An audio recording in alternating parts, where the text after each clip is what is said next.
আজকে বাসায় সন্ধ্যার নাস্তায় বানালাম পাস্তা। আর পাস্তার আগেও অনেক রেসিপি আছে, তাও আমি এবার কি কি দিয়ে ইউজ করে বানালাম পাস্তা তাই আপনাদের সাথে শেয়ার করব। ফার্স্টেই এখানে নিয়ে নিলাম ফুলকপি। ফুলকপিগুলো এখন নতুন বের হয়েছে, ইয়েলো কালার সাথে পার্পল কালারও আছে, দেখতে খুব সুন্দর লাগে, কালারফুল।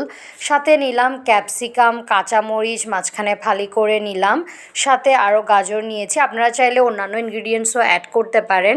এই চিকেনটা আমি আদা রসুন বাটা, চিলি ফ্লেক্স, সয়া সস আর লবণ দিয়ে আগে থেকেই মেরিনেট করে রেখেছিলাম, গোলমরিচও দিয়ে। পর এগুলো ফ্রাই করে নিলাম। এই তো উপকরণ সবগুলো ভেজে নিয়েছি। আর আমি একটা ডিম গোলমরিচ আর লবণ দিয়ে হালকা ফ্রাই করে নিয়েছি। ক্যাপসিকাম আর ফুলকপিটাও হালকা লবণ দিয়ে ফ্রাই করে নিয়েছি।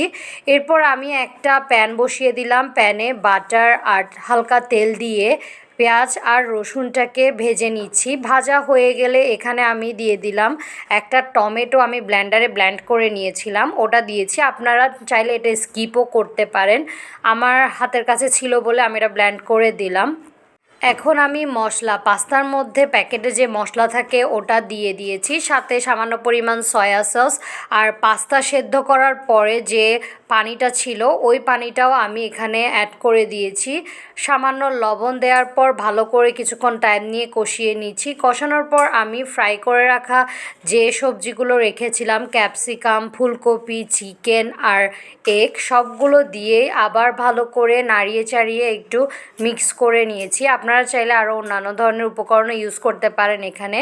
পরবর্তীতে আমি এই পাস্তাগুলো, সেদ্ধ করে রাখা পাস্তাগুলো দিয়ে দিলাম। দেওয়ার পর ভালো করে নাড়িয়ে চাড়িয়ে উপর থেকে একটু টমেটো সস দিয়ে কিছুক্ষণ অল্প আঁচে রেখে দিয়েছি। এরপর নামিয়ে নিলাম, আমার গরম গরম পাস্তা রেডি হয়ে গেছে। আর আজকের সন্ধ্যার নাস্তায় আমি এই পাস্তাটা দিয়েই করলাম। কেমন লাগলো আমার এই রেসিপিটা জানাবেন।